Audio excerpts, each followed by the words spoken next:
Yeah. So, yeah, in this last lecture, I'm going to prove the result that I stated, Bogdan-Jan's result that I stated in the last lecture. So before getting into the proof, let me quickly recap the things that we have seen so far. So because so here I am doing everything if everything is for SLN plus one. So it's type AN, uh, not GLN. So so recall that this G to be this SLN plus one, that is underlying simply algebra. So then we have this weight lattice that I denoted by this P, which is a span of fundamental weights. And you have this Q, this is the root lattice, which is the Z span of this simple roots alpha. So with this notation, let's fix some notations. So the K is our base field, which is the rational field of this indeterminate Q and T. And you take this R to be the group algebra of this weight lattice P. Okay, again, we have this Rx and Ry. So they are group algebras corresponding to this root lattices. So here you can see that, okay, like the lattices are both are root lattices Q. And so what we are going to do, like, so the Daha will act on this R, this polynomials. So that is some slight changes, okay, from GLN case. So so now let me,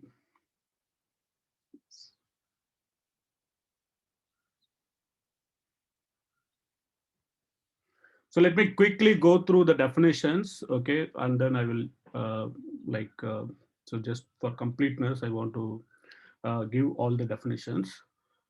So we have this affine Hecke algebra. So that is denoted by H is the K algebra generated by these elements T naught, T1, etc., Tn with the relations where the Ti satisfy the same Bray relations as Si.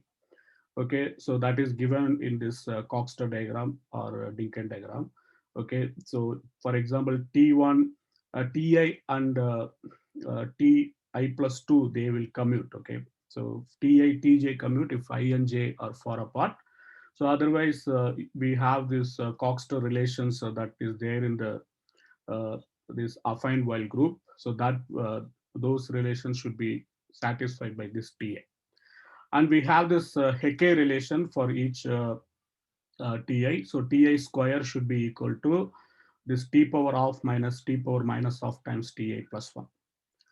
So this construction we have already seen for GLN. So the same construction is there for other types as well. So now, what is the important remark? So if I take this subalgebra generated by T1, etc., Tn, so that is actually isomorphic to the finite Hecke algebra. And we have like for both this H naught and H, we have a very specific basis indexed by this affine Weyl group and finite Weyl group respectively. Okay, so this is all like some classical theory. So now, so this is given by the Coxeter presentation, the affine Hecke algebra. You can take it, this you can think of using the Coxeter presentation. We have given the relations. So, so we can also use loose-stick relations to give another presentation of this affine Hecke algebra. So the affine Hecke algebra H is generated by the subalgebra H naught and the group algebra Ry, such that the following relations are satisfied. So this is the important relation. So this we have seen already. Okay. So this whenever you commute this yi mu ti minus ti times yi si of mu, so that will be given by this this expression. So here, how do you actually go from one presentation to another presentation? So I need to tell you what is this another generator T naught. So already H naught has this T1, etc., Tn. So the only missing generator is T naught. So the T naught is actually given by this T naught inverse equal to y power theta T power S theta. Okay, so this is how it is T naught inverse. I should write T subscript S theta. Okay, because TW we know what it is. So this T power S theta is actually T subscript S theta. So using this, one can go from Cox representation to this Lustig presentation. So now using this affine Hecke algebra and then using the double affine Weil group, actually one can define this double affine Hecke algebra. So I'm just defining it straight away. So here first we set some notations because this x power beta and y power mu, they are defined only for the elements in the root lattice. Okay, so I want to actually extend a little bit from root lattice to some add this z delta as well. Okay, so it is always good to work with this space hr star plus r delta, because most of the computations will be like it will be very convenient to work with this space instead of only working with hr star. So if we so to extend the notation, what we simply denote this x power beta plus k delta to be this q power minus k x power beta, and y power mu plus k delta to be this q power k y power mu. So with this notation, we can actually define this double affine Hecke algebra. So the double affine Hecke algebra H tilde is the K algebra generated by the affine Hecke algebra H and the group algebra Rx. So this H already has Ry and this finite H naught. So we are adding this double affine Rx with this. Okay. So this is generated by this H and Rx such that the following relations hold for each beta in Q and each I in this 0 to n. So these are all like relations that are very similar to that you have seen here. Okay, so we also saw some various presentations of double affine Hecke algebra. All those things actually can be worked out for this case as well. Okay, so but I'm not going to get into that. So here, so what I'm using, so I have slightly extended the action of SI. So I'm actually looking at this affine Weil group action on this HR star plus R delta. So whatever this SI beta that is involved here, okay, because I need to tell you what is this S naught of beta, because that is the only new element. So SI of beta when I is from 1 to n, so that will be same as SI acting on the finite quantum. So that action is not very different. So but S naught of beta, that we need to understand. So that is the action is actually, it is just a regular action of this S naught on this HR star plus R delta. So you basically restrict this action of this affine Weil group to this subspace HR star plus R delta. So that is the action I'm looking at. So very explicitly, so here, so I have given this explicit formula. So if you start with some x in this. Venkatesh, can I ask a question? Yeah, sure. So I keep forgetting. So this, could you go back one more page? And what about this this last one? If T naught inverse is equal to y theta ts theta, if I replace y by x, what happens in that? If you replace y by x in this formula, x power theta t s theta. Mm-hmm.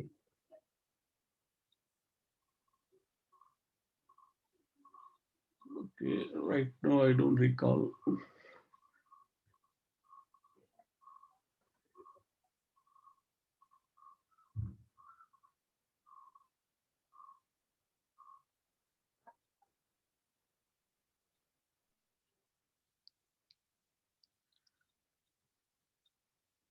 So actually, Okay, we can, we can postpone it also, no problem. yeah, I but just, looks like that is not that obvious formula, na? Because when you take this x power something ti, then we know how that commutes, that relation we know.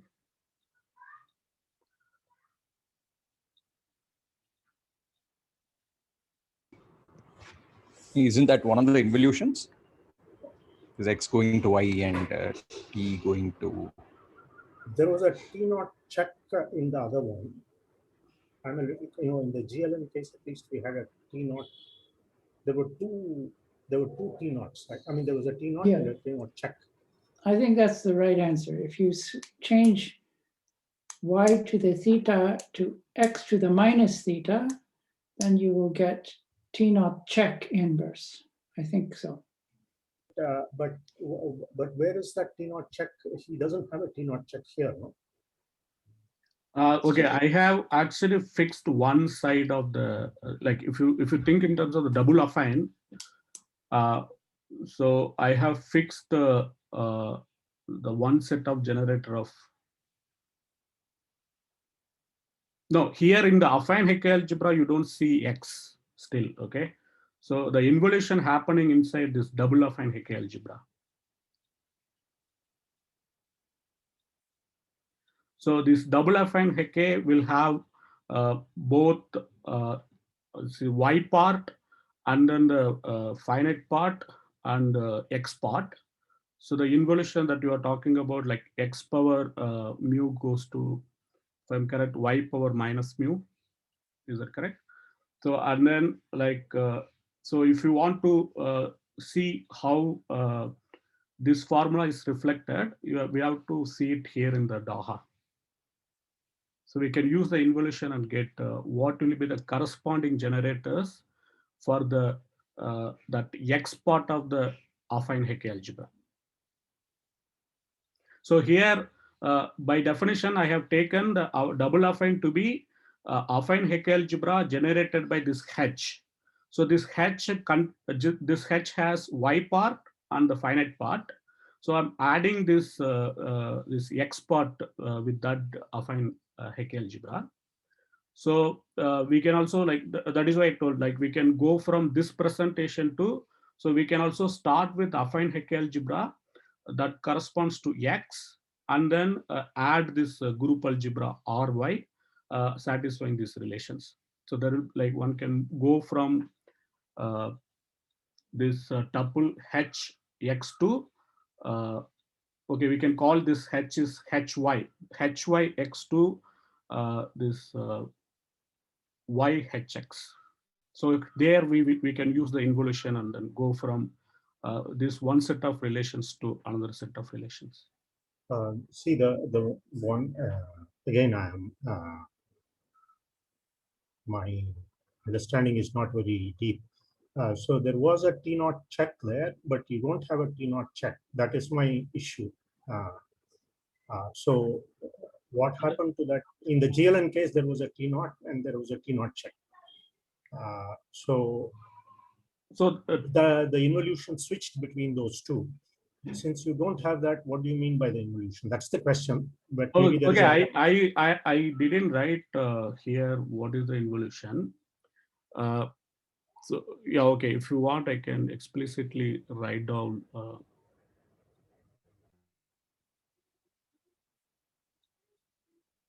No, Raghavan, I think you have I mean, there you had a G and a G check. The T naught and T naught check, I suppose, will exist for all, for any affine root system, right? I mean, in particular for SLN, because he's just thinking of the T naught and T naught check as being that additional generator of the no, he affine never Hecke mentioned algebra. a T naught check. That's my No, I correct. No, I guess if you just take the subalgebra generated by the T1 through Tn minus 1 and the x's, they form a copy of the affine Hecke algebra also.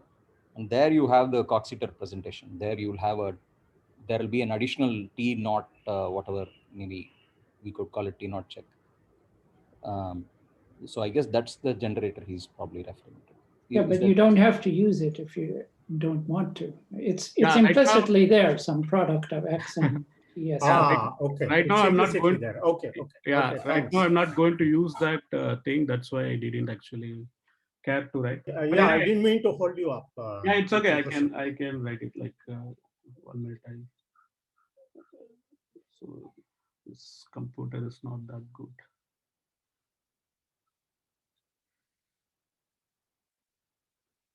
Oops, sorry.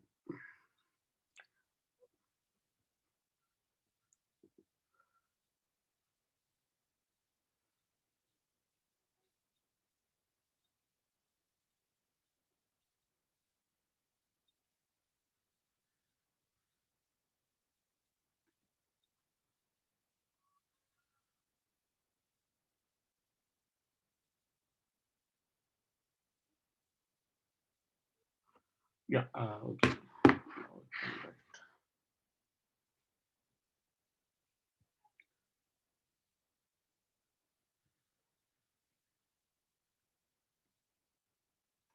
Sorry, I forgot to share. I'm switching from PDF file to.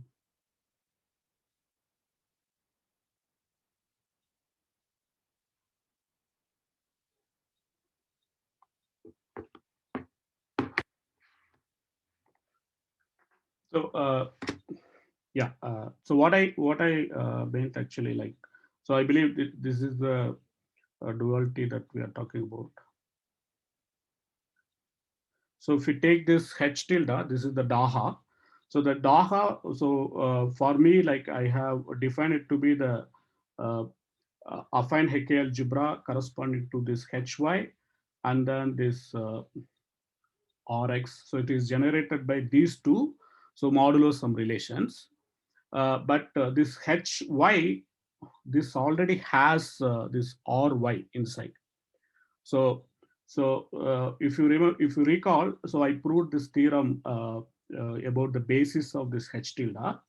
So that in that I told you, like, so there is a basis, so that that is of the form y mu t w x power lambda, where mu lambda now comes from the root lattice and w comes from the finite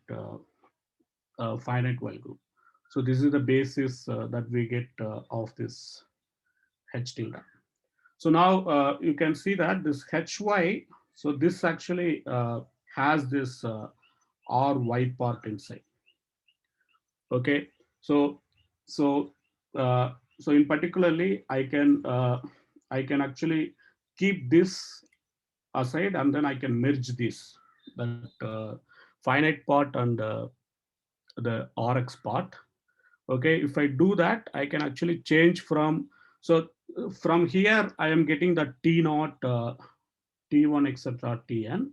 So if I merge this, if I think this as Ry H X, here I believe that T naught check, etc., Tn check will come.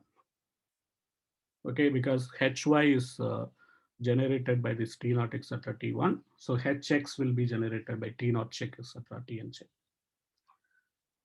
So then the duality, sorry, the involution map will be given by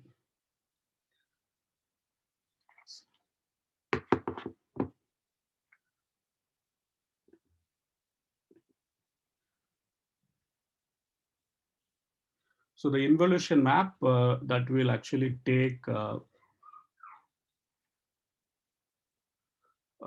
like I will write it in terms of the generator. So now we have actually various generators. So but we are going to think in terms of this X, Y, and Ti's. So the pi of Ti will be Ti inverse for 1 less than or equal to I less than or equal to N, and then pi of this Y lambda, so that will be X lambda if lambda is in Q, and pi of X mu, so that will be uh,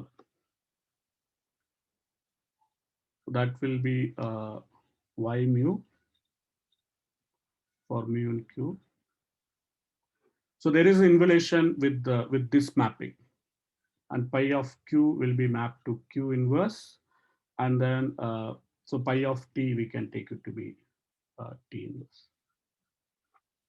So this defines a map from H tilde to H tilde involution map.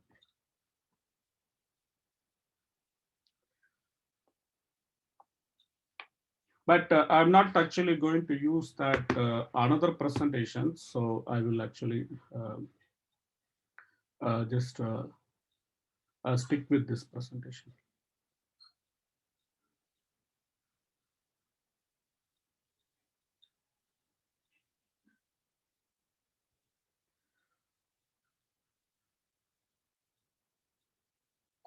Okay, so yeah, so here we have this double affine Hicke algebra. So and then we have this relations, so that that we have seen it for GLN. So similar relations are there.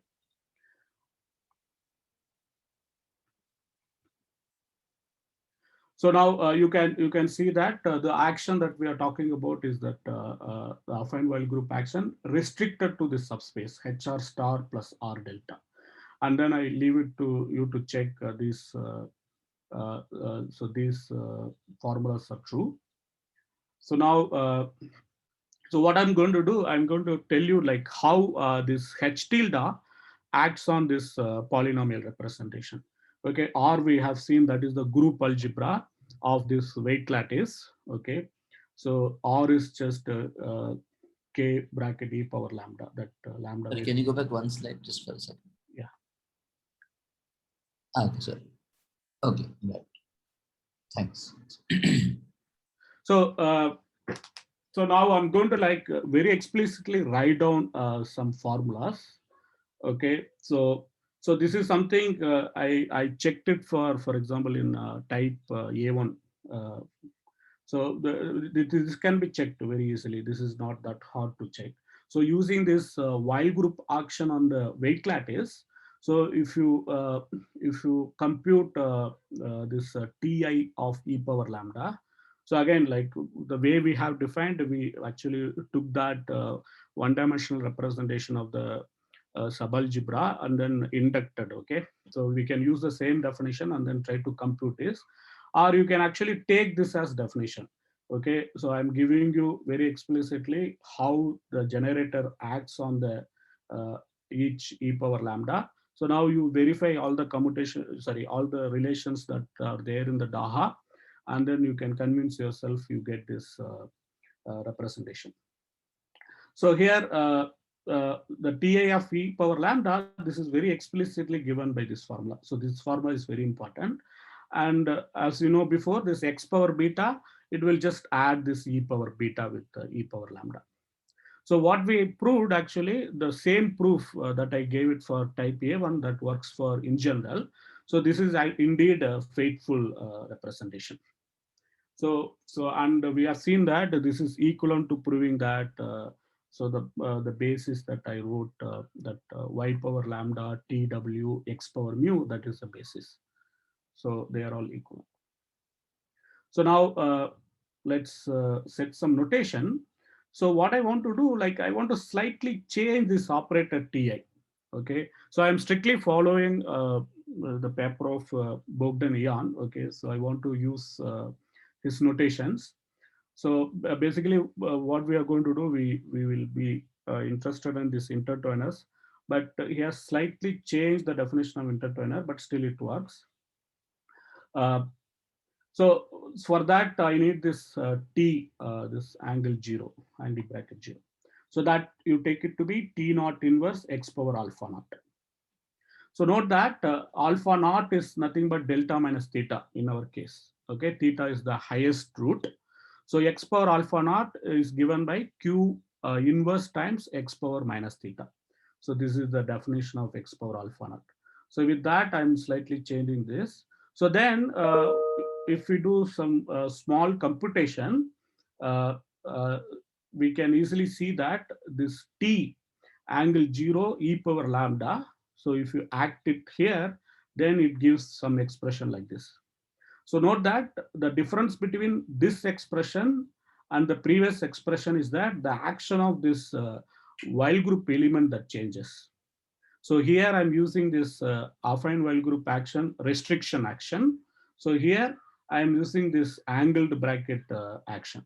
So what is that action? Recall. So this angled bracket action, S naught, this one. So this is affine action of this S naught on this space, HR star plus R delta, corresponding to the level 1 action.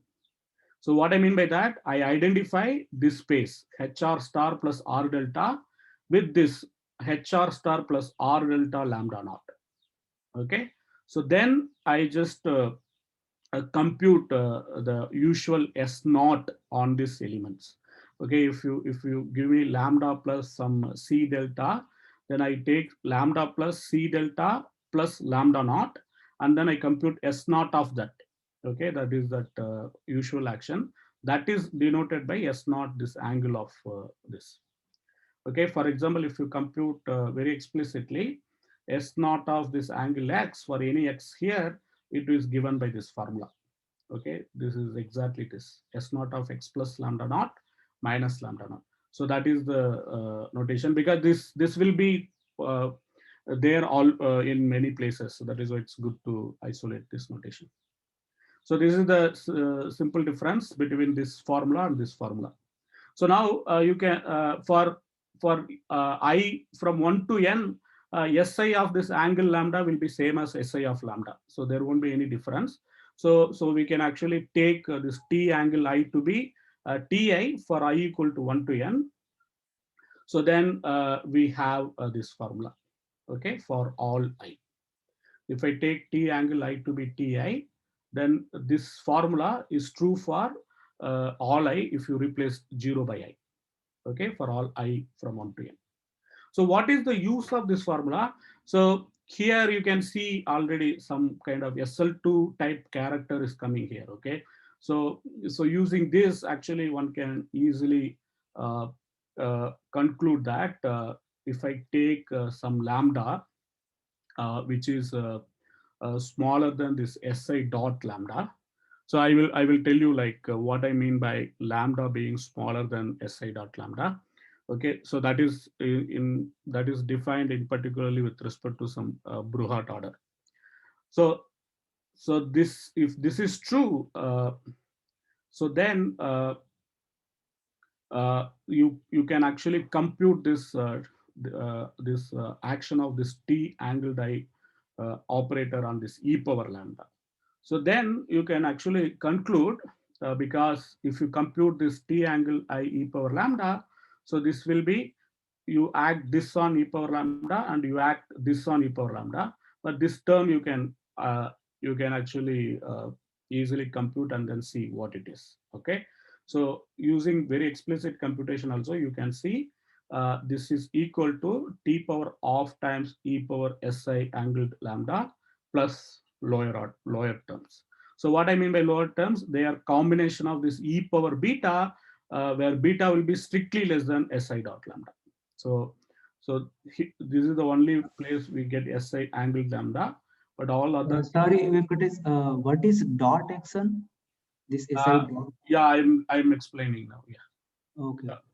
So whatever the notations are introduced in this theorem, I will explain it now. So what I mean by this dot action, this is, I already defined in my last lecture. So this is the affine action that I take it on this HR star. So what is the affine action? So you take, you can identify this HR star as this, you take this HR star plus R delta plus lambda naught, and then you go modulo this R delta. Thus, that space you can identify with the HR star. So it is the usual affine action that we talk about on this finite carton. So that I denoted by dot. For example, if I take some translation T beta with respect to the affine action on this HR star, this T beta will act as a translation by beta. So X goes to X plus beta. Similarly, if you do the computation, SI will be same as SI of X for all I from 1 to n. For 0, S0 of x will be S theta of x plus theta, because it's in some sense the affine reflection with respect to the theta check equal to 1. Okay, so that is this dot action. So that is the affine action.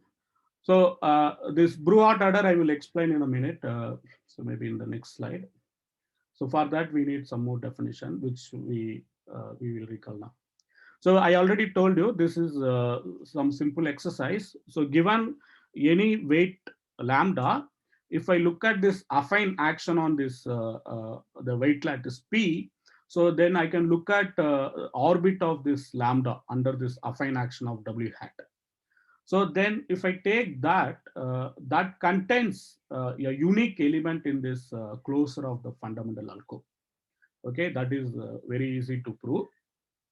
Okay, so you can actually take that unique element to be lambda tilde. Okay, and then I will denote this W lambda by the minimal length element from this affine while group, such that this W lambda inverse dot lambda, that is an element of this fundamental alcove or the closure of the fundamental alcove. So what I'm doing, if I take this orbit of this affine action, then we know that it contains single element, that is lambda tilde. I'm denoting it by lambda tilde. So there will be many elements for which I can obtain that lambda tilde by acting on this lambda. So I'm looking at the minimal length element such that this is achieved. So at that time denoting it by W lambda. Actually W lambda inverse, but that's not a problem, because for the notational convenient, I want to actually take W lambda on this lambda tilde to be lambda. Okay, so now so what we say, we define this order on the weight lattice. We say that lambda is smaller than mu if and only if the corresponding W lambda is smaller than W mu with respect to Brouillard order. Okay, so these elements W lambda, they are actually well behaved. So I will add some problems in the problem sheet, okay, about this W lambdas. So, but they can be understood very well. So now I want to define some more notation. So what I do now, you take this lambda in P. So you know that if I take this finite world group action on this lambda, so I'm looking at the orbit W lambda. So then you know that it contains unique anti-dominant weight inside that the orbit of this lambda under the finite world group action. So then that element I'm denoting it by lambda minus. So again this W naught not inverse be that minimal length element by which this is achieved. So then we want to denote this bold Q of this mu plus K delta of lambda bar to be this. Okay, so here you can easily see that this omega I check, okay, this omega is running over all the fundamental weights. Okay, so basically sum of omega I is nothing but this rho, that is the half sum of the positive roots. If we use that notation, I'm computing mu of this W lambda naught of rho here. Okay, so that is this T power of this, I can rewrite T power minus mu of W lambda naught comma rho. And we have some Q powers that is given taking the value of this K plus mu of lambda. So this is the term that like this is the term that came in Vishwanath lecture. This is the evolution term. Okay, so you can actually define this evolution map from this group algebra to the field, so that Y power lambda goes to this this Q power mu comma lambda bar for any mu. So that is a map that we are talking about, but I don't need to introduce that. I can just work with this. So this bold Q power something, this is, you can think as constant. Okay, that will play a role. Okay, so now I just recall the definition. So I want to take this as the defining definition of non-symmetric Macdonald polynomials.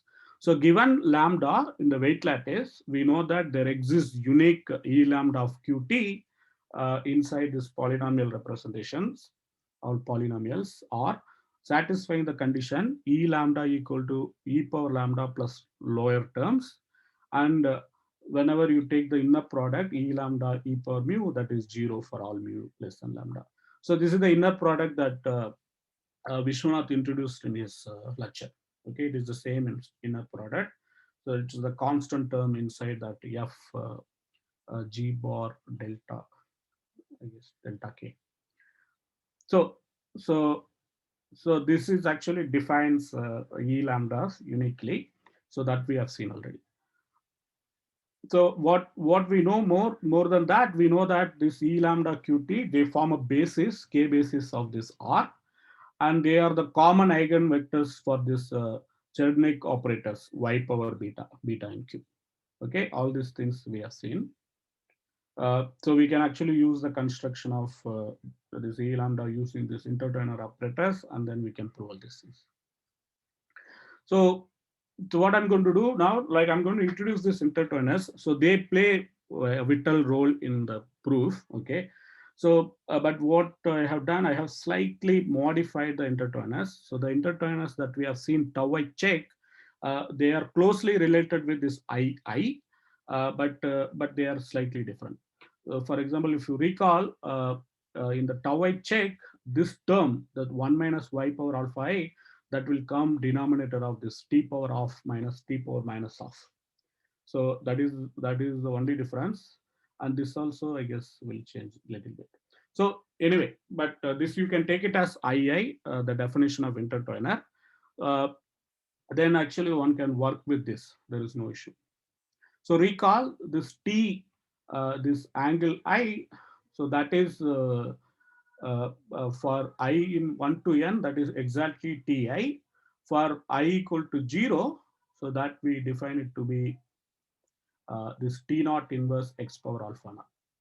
So why we changed slightly? Because we are interested in this formula.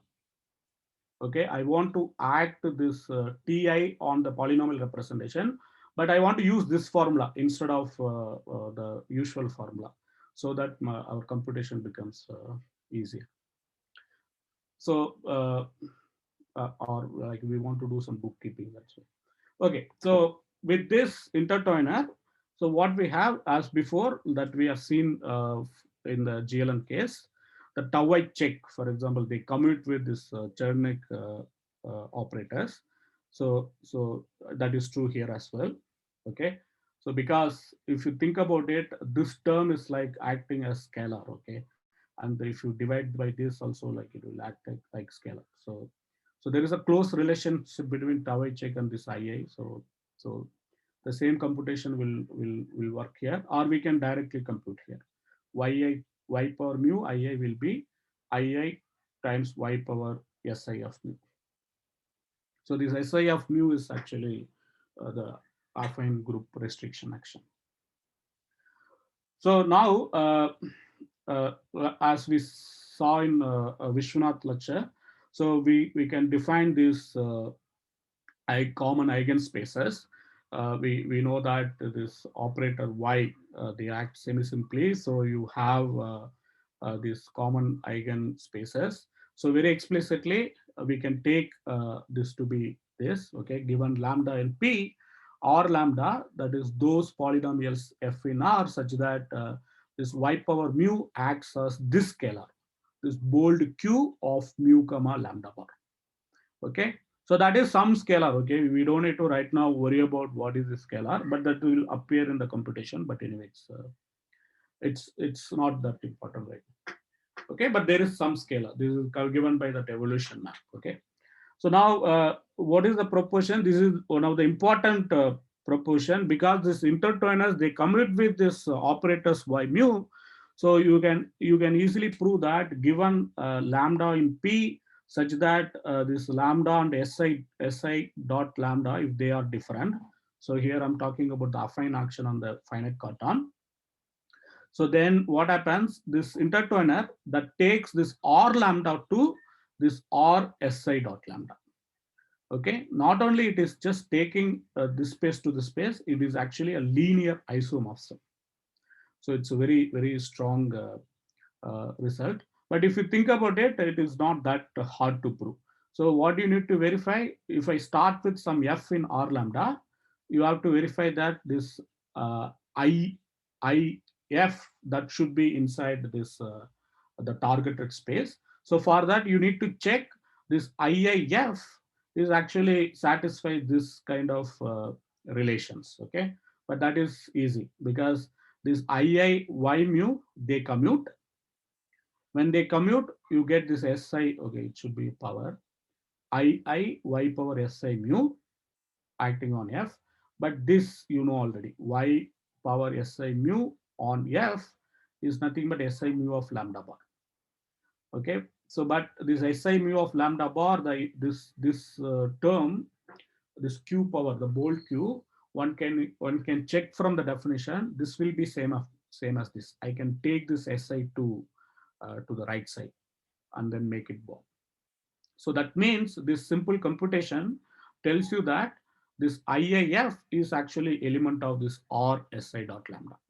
Okay, so it is easy to prove that R lambda is mapped to this. Okay, so the one way to think these things, like if you know what is happening in the, for example, the like highest weight representation theory. So there also, like we see similar, that the action of Si will take the lambda weight space to the Si lambda weight space. Something similar to that happening here. Okay. So now you can see now using this formula of II, what one can do, one can compute II square very explicitly. So if you compute II square very explicitly, what you get something like this. II square will be T plus T inverse minus Y power alpha I plus Y power minus alpha I. But look at the term on the right side. So how Y power alpha I will act? Y power alpha I will just act as some Q power, this bold Q power, this alpha I comma lambda bar. Similarly, this also will act as this. So that means the term on the right hand side, that just acts as multiplication by this constant. Okay, this is just some constant. Okay, we don't need to worry. But if you assume that this Si dot lambda, this is actually different from lambda, then we can make sure that this bold Q, this is actually involve some Q inverse. So because this expression has both T and Q, so it will never become 0. Okay, that is very easy computation. Like so because of that, this scalar becomes a non-zero scalar. So II square acts as some non-zero scalar times identity. So that means II square is an isomorphism. If II square is an isomorphism, that is mapping R lambda to R lambda, and it is actually passing through R lambda, R Si dot lambda, R lambda. So that means in between this II also must be an isomorphism. Okay. So this is simple consequence by this simple computation. So that means this R lambda and this R Si dot lambda, they are isomorphic as vector spaces. So, but Si is any Si. Okay. So if Si actually fixes lambda, then there is nothing. So R lambda and R Si dot lambda, they will be same. But if Si dot lambda, if it doesn't fix, then R lambda and R Si dot lambda, they are isomorphic. So that means the dimension of R lambda and dimension of Si lambda, Si dot lambda, they are same for all I. So now we can take any affine Weyl group element. We know that that will be generated by this Si. So that means R lambda and R W dot lambda, that will be that will have same dimension for all affine Weyl group element W. Okay, so that means what I can do, I can start with lambda in P and then look at this orbit, affine action on this HR star. look at the orbit W affine dot lambda. Okay, so then I can conclude that the dimension of R lambda will be same as dimension of each element in that orbit. In particularly, I know that that orbit W affine dot lambda that intersect with this closer of the fundamental alcove with exactly one element. So I can choose that element. I can make sure that the dimension of R lambda is same as dimension of R lambda tilde. Okay, but I have already told you what will be this lambda tilde. So there are not too many options in this SLN plus one, and even in other types also this the weight lattice intersection, this closer of the fundamental alcove, that can be determined very explicitly, especially in type A. It is exactly all the fundamental weights omega I union 0. So there are not many options. So it is enough to focus on this R W W omega I if you are interested in understanding the dimension of R lambda. Okay, but the claim is they are actually one dimensional. So that will actually prove that all these R lambdas are one dimensional. Sorry, this theorem is in type A or always? Or? This result, okay, I didn't check other types. Always. Yeah, but looks like proof will go through. That is not a problem. Because here I am not, I am only using this intertwiner, which can be defined for all cases. And these, for example, this relation one can check, and this also you can check. That is not a problem. But here, this O, this P intersection A will differ, like depending upon which case you are. The minuscule weights will be different. Sometimes it will be singleton and union 0. So Okay. this paper that you're talking about, Eon's paper, that is for all types, or? No, he has some constraint there. I guess he assumed that alpha naught is short. So some of the twisted cases will not be included in that. Alpha naught, that simple root corresponding to the 0th node, that is short, that he assumes. I think that these constraints have been removed now. I don't think it's I think it's true quite generally. Okay, now it's true for all cases. I tried to find some reference, like I tried hard, I couldn't find. So you have like written for GLN, the problem sheet contains the formulas that connects recursion formulas for E, SI, mu and E mu. So basically we need very similar formulas for the all types. Is that correct? So if you want to prove. Yeah. These are in, for example, in McDonald's book. So yeah. Oh, it is there. Okay. Thanks. Okay. So yeah. So now I want to understand these are omega I. Okay. Now it's not actually hard to verify that this monomial e power omega I that is there in R omega I. So that is easy check. That is that I will leave it to you.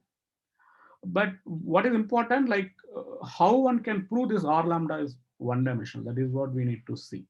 So we can take some F that is there in this R lambda. We can write it as some C beta, summation C beta E beta. Okay, remember they are coming from this group algebra, this R. Suppose this equation is satisfied. Y power mu F equal to this bold Q of this scalar times F. Okay, if this is satisfied, what we can do, we can actually clear the denominators and eliminate the common factors that appear. So basically, I'm like there will be some it's rational functions in Q and T. So I'm clearing all the denominators and then eliminating all the common factors, and then still I can actually make sure that we can assume that this C beta, they will have only finite specializations when I actually take t equal to 1. Okay, so the idea is you simply take t equal to 1 for this equation. So then it's not hard to see these operators y mu, they will actually if you take t equal to 1 limit, they will become like translations t mu. And if you call this g to be the specialization of f at t equal to 1, by doing all these denominators, multiplying and cancellating of the common factors, we can assume this C beta have finite specialization and not all of them are 0. So that would say that this g is non-zero. Okay, so that is just clearing out this extra terms or making sense of this t equal to 1 limit. Okay, so that can be done. So then you can see that once you specialize this equation, because of this thing, you will get exactly this. T mu acting on this g will be this q power mu lambda g for all mu in q. Actually, one need only for only for the operator yi. So the yi of, we know what it is like. So we can take the basis of this group algebra and this equation, if you have it for the basis, that is good enough. But this equation will imply that is exercise. Now it is happening at the level of like, so here you have this group algebra of the affine wild group acting on this some polynomials.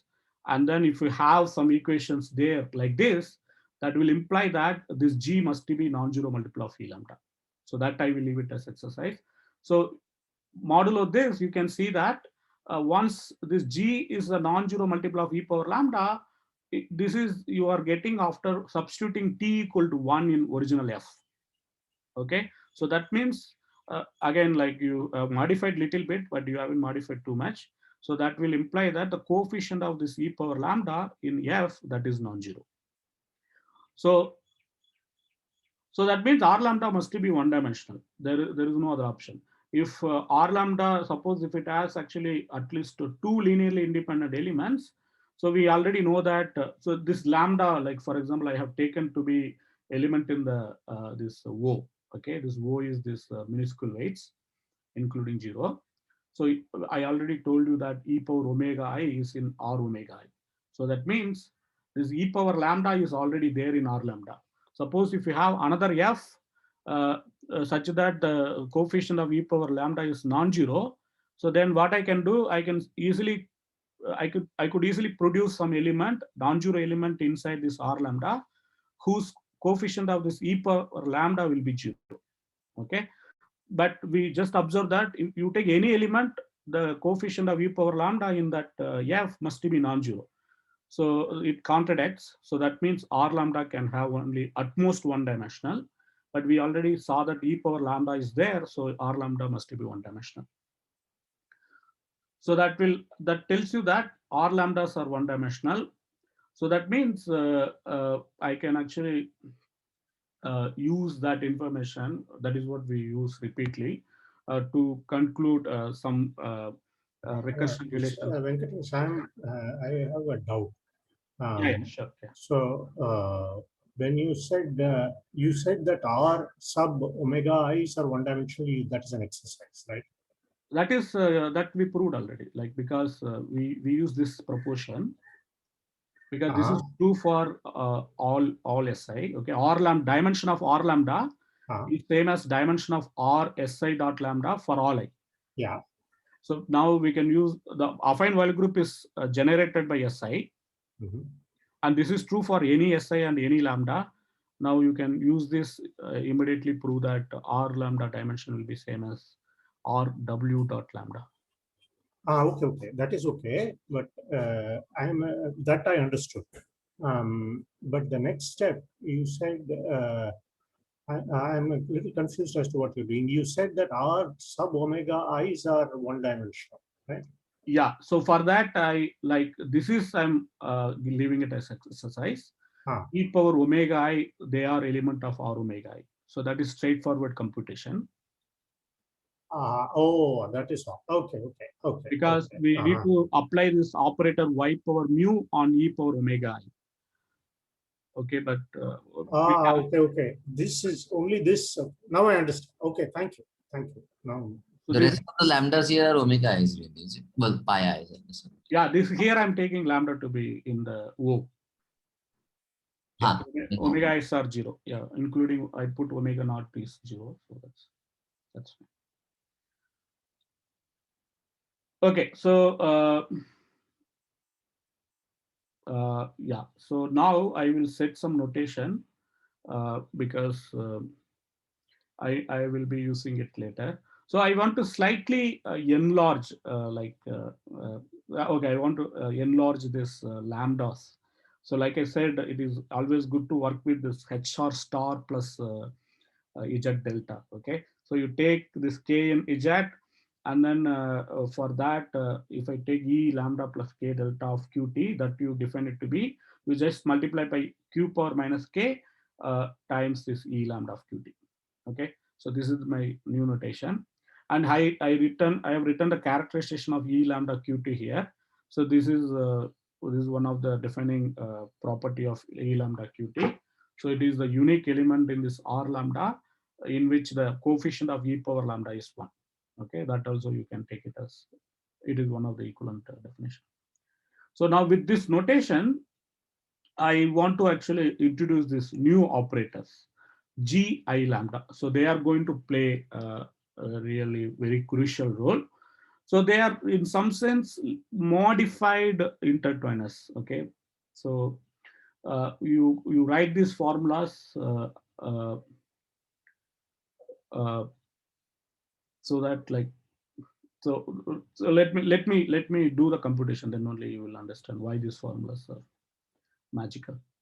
Okay, so if there are two definitions, you take lambda plus capital lambda naught alpha is 0. If that is the case, then this t power minus half times t, this angle bracket I, you take that operator. So mainly this is the operator that we want, t power minus half times this t of this. So the rest of this you add, multiply by scalar and add by some scalar to kind of get some nice recursion formula. So now whenever lambda plus capital lambda naught of alpha is non-zero, so then you take it to be this. But remember that this t power minus of this t bracket I, this is there with some scalar times plus some scalar. Okay, that is how the operator looks like. If I take this to be gi lambda, then what is the connection? So here is the miracle. So if you do very small computation, you can see that this t power minus of t angle bracket I e power lambda, so that is explicitly given with this formula. So this is this just directly follows from the Hecke relation and the formula for Ti. Okay, so now okay, we don't need Hecke relation. It just directly follows from Ti. Now what I can do, I can set T minus to be 0. That means T equal to infinity. Okay, that is allowed in this formula. I am thinking this as operator, the T power minus of times this T angle bracket I as operator. So I am allowed to set T inverse to be 0. If I put T inverse 0 here, you can see this formula, okay, the G I lambda Q infinity, e power lambda will be this. But if you just rewrite this is nothing but you take the de Moivre operator delta I, act it on E lambda. Okay, so note that this formula is true for both cases, because when I set T minus equal to 0, here this term, okay, so this term also will disappear. So yeah, so here you are having this product. So here this Q, if you recall, this Q has this T power minus of mu of W lambda of rho. Okay, so W lambda naught of rho. So there is T minus some higher powers of T minus are sitting inside this Q, bold Q. So when I put q minus this 0, this bold q will vanish. This term will vanish. This term will vanish. Only you get t power minus half times this t. So that is exactly when I put the t inverse is 0, this operator becomes delta I. Okay. So that is the first striking fact. Okay. Once you observe this, then rest is very, very easy. So now you can actually okay. Oops, I'm running out of time. Maybe I will wind up. Yeah. So you can actually prove this recursion. If I take this operator gi lambda, if you act it on e lambda up to scalar, it will be just e si angle bracket lambda. Okay. So this is very similar recursion. Okay, that is there in Arun Ram's exercise problem sheet that he recently sent it to. So, and when this lambda plus capital lambda naught alpha is 0, so that means this is somewhat fixed. So this e lambda, it will be fixed by this operator gi lambda.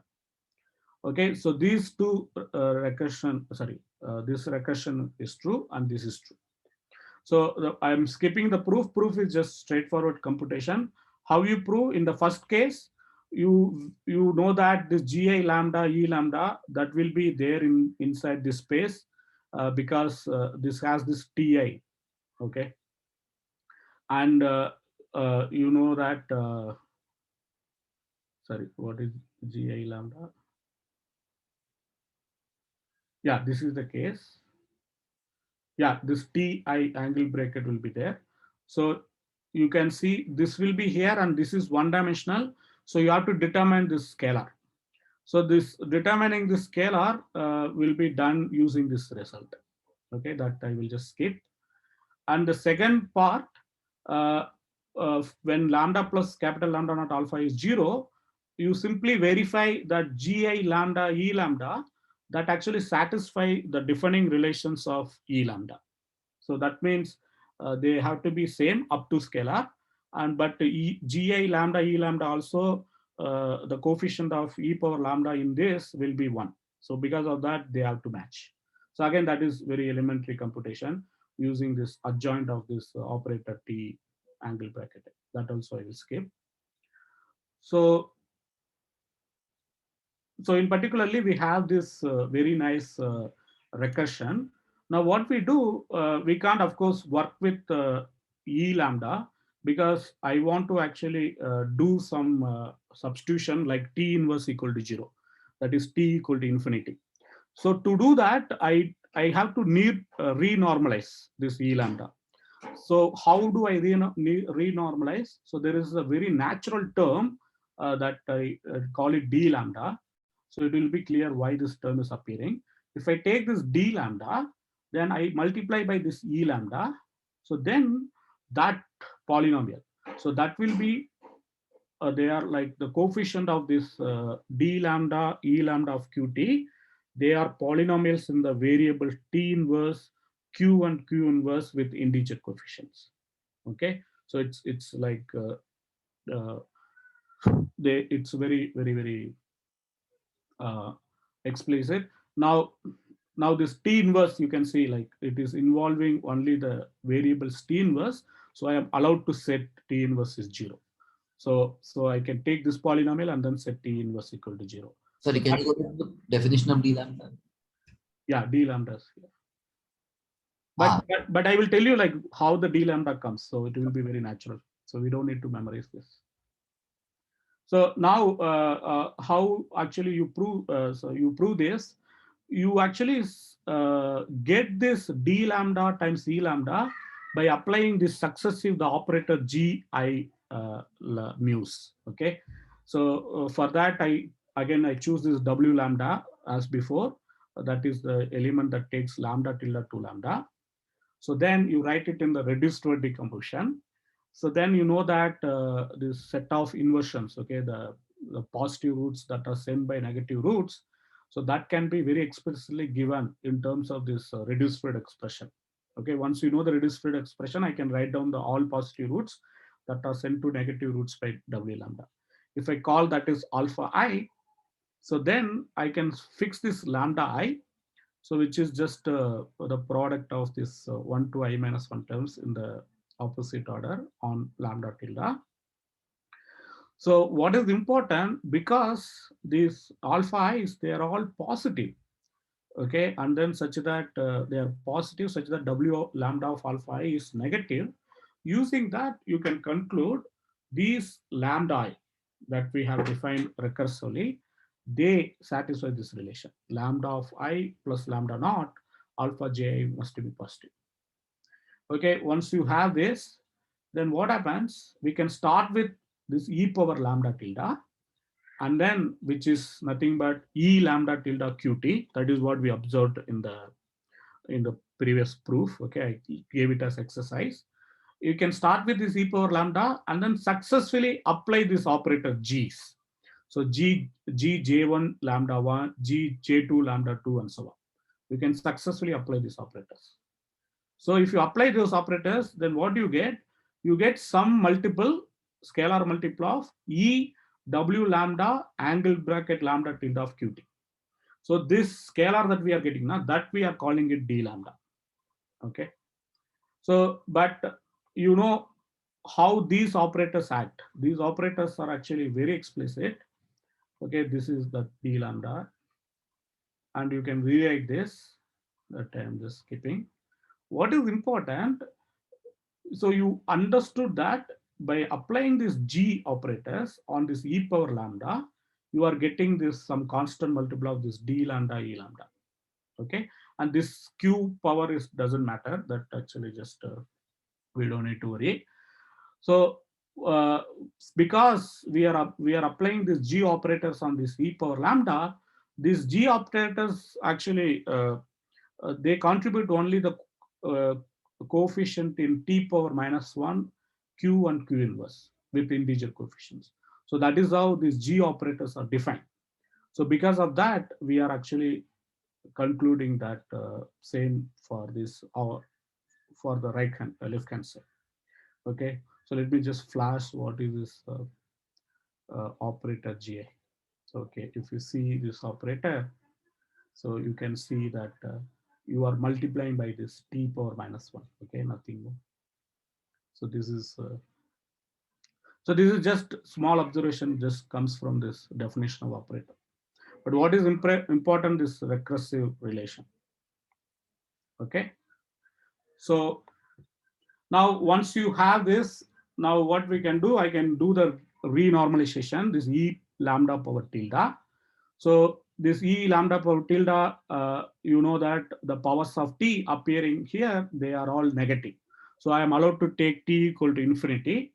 So that I call it e lambda q infinity. So that is my e lambda q infinity with some normalized factor. Okay. So with this, one easily see that because this gi lambda, that when you put t equal to infinity, that comes down to delta I. So in particularly, if you go back to the equation, the recurrence relation, this one, I can simply multiply by d lambda on both sides and then substitute t equal to infinity. So then we get this.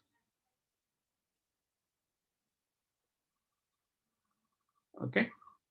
So that is, I have written down here. Okay. So if you take this, it will be same. So you see this bold Q that has always T inverse. So some T inverse power will be there. So when I put T inverse is 0, this entire term will become 0. Okay. So only this will be like D lambda, this you substitute T equal to infinity. But if you just rewrite those terms, so this is exactly equal to delta E lambda Qt, and this is exactly equal to some multiple of E Si dot lambda Q infinity. Okay, so this equation is true. So once you have this recurrence, and you know now combine de Mesur character formula and this observation, then you get exactly what you want. So the character of this de Mesur module, VW lambda of lambda tilde plus lambda naught. So that is same as the de Mazur operator, the delta W lambda acting on this E lambda tilde, which is same as this by the recurrence that I stated. So again, it's just induction will complete the proof. Induction on the length of this W lambda. Okay, so I will stop here because I have already took too much time.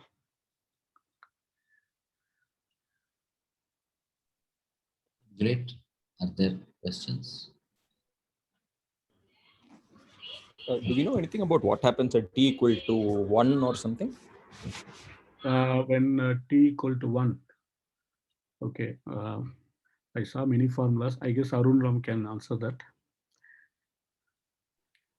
No, I don't know. At t equal to 0, you have again a reduction of the intertwiner to a de Mazur type operator, but at t equal to 1, I don't know. T equal to 1, we don't. Which case is the one, there is some reduction of the intertwiner to just Ti in the Hecke algebra. Is that, no, that's Q equal to 0. Yeah, so at T equal to 1, I don't know.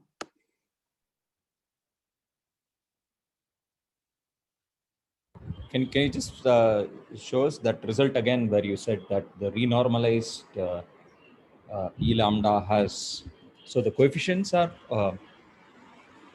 Yeah, polynomials in Q also, is it? Yeah, this one. So D lambda. Yeah. No, you had a proposition which said the renormalized E lambda, the coefficients are, there we go. They are in, T inverse. Oh, they're polynomials in both Q and Q inverse. Q inverse, yeah, both Q and Q. Q inverse will appear like they will be there. Yeah, only the T term will not appear. That we don't want, because we want to put T equal to infinity. But for the de Mazur character itself, that only involves Q, right? Yeah, that only, because it involves actually both Q and Q inverse. It can have both K delta or K is negative or positive. Q power K is Q power minus K is that K delta, no? Yeah, no, but the de Mazur character itself is, I mean, relative to the highest weight, it's all that minus K delta, no? Is that okay. Oh, okay. No, after you put T inverse 0, does that mean the Q inverse terms also vanish? Or? Yeah, that I have written. Yeah, this is what you are talking about, no? So it's actually Q will vanish. This is what you are wondering. Correct.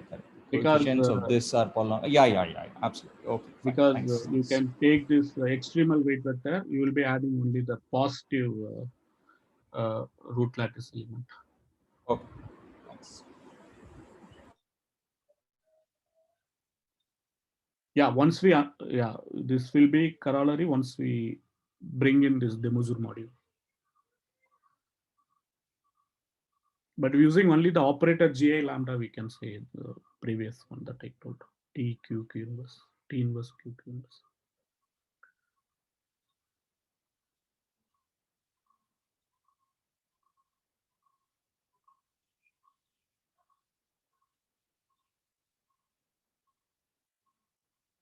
So more questions? If not, then let's thank Venkatesh.